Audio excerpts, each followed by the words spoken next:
ازاي تتشهر في لمح البصر؟ في واحد اعرابي قبل كده تبول في ماء زمزم.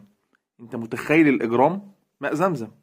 ولما سألوه انت عملت ليه كده، قال لهم حببت ان اذكر ولو باللعنات. المهم ابقى مشهور، مش مهم خالص ابقى مشهور بايه. في ناس كده عبيد شهرة، المهم اتشهر وخلاص. عايز تتشهر؟ اطلع اشتم في شيخ الشعراوي. عايز تتشهر؟ اطلع اعمل حاجة مخالفة لعاداتك وتقاليدك.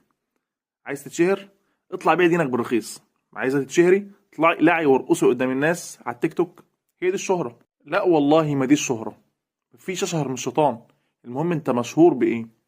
كذلك يضرب الله الحق والباطل، فأما الزبد فيذهب جفاء، وأما ما ينفع الناس فيمكث في الأرض.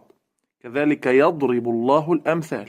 فعلك القبيح ده هيبقى في مزبلة التاريخ، وانت هتبقى شوية تراب، وهتبعث وهتسأل عن النقير والقطمير.